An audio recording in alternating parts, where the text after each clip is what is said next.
Oh God, I don't think mine is not as interesting as Norman. Of course it is. Much more interesting. No, it's much more interesting. I'm not a good speaker the way, sort of, yeah. Yeah, we just got chatting. But she didn't like me much. I didn't like him. And his accent was strange, because he's from England, and to me, his English didn't sound like the Queen's English. You know, the English that I used to listen to on the BBC. His English was very different, and he said to me he's a Geordie, and I was like, so what part of Europe is that? You know?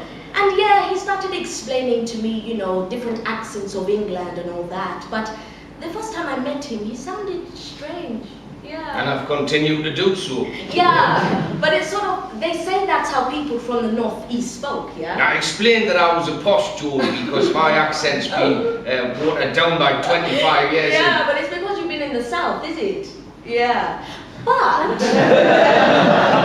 yeah, I sort of got to like his sense of humor. And after some time, you know, after several, I don't know after how long, I sort of thought, he's intelligent and he's humorous, and I thought, oh, he's not that very bad, you know. But you know, still it's funny. I said this to Norman. Still, after achieving all, you know, getting an education and all that, there are still some things that I miss doing.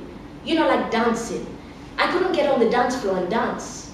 You know, it's funny because when I started going out with Norman, this one time he was drunk, and he was actually pulling me to get on the dance floor to dance with him. Remember, Norman? I was more disabled than you were. No, but yeah, you were drunk. You were drunk. I've always been a terrible dancer. I mean, I'm awful, you know.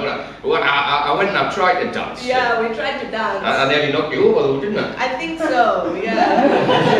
Yeah, I was standing on calipers and crutches, and he's trying to make me dance. Yeah, but it's really interesting because I think after I met Norman, we started writing to each other, and you started phoning me. And what you used to do, you used to climb, you know, on top of the ceiling to get into the headmaster's office to steal the phone, the telephone. The headmaster had a telephone in his office which was locked in a box because it's Kenya, right?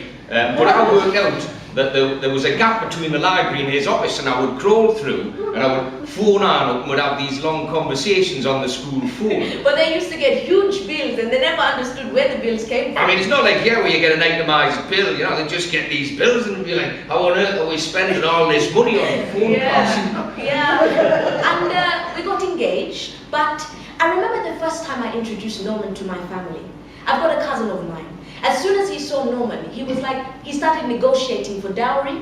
He said, excuse me, I said, can I have a chat with you? He was a big, tall African bloke in a pink suit, you know, a big African bloke in a pink suit. And I said, yes. And he said, oh, it's my job to, he says, you like Anne? I said, yes. He says, well, I'm here to talk to you about a dowry. And I said, a dowry? I says, what's that? He says, well, she's an educated girl, and if you want to marry her, I says, I've only just met her. Yeah. And then later, he came and told me, I've just asked for 15 cattle of, you know, but I think you are worth more than that because you've got a degree. Back at the school, they appointed this new disciplinary headmaster, and he was caning the kids in front of the school, and it was driving me. Yeah, you know, I tried to get the other teachers to rise up and stop it. I mean, they wouldn't. I mean, they didn't like it, but they wouldn't. And eventually, he caned this girl, and I just grabbed the cane off him, and I said, you hit one more kid with this, I'll wrap it round your friggin' neck. Do you understand that? And he was shocked, and he didn't do it, but I got the sack. But Anne still had a turn to go, and she says, I'd like to go to England. I said, you want to go to England, man? It's horrible. She says, I'd like to see it. I says, you wouldn't like to see it, man. Trust us, you don't want to go to England. She says, I would just like to have a look. I says, you wouldn't, man. She says, honest. I says, all right. I says, you know, don't say I didn't tell you. So the plan was she would come to England for 2 years, and would save up a bit of money on top of the money we already had, and then we'd go back to Kenya, would buy a house, she would get a job as a headmistress, and I would sit on the veranda and write novels.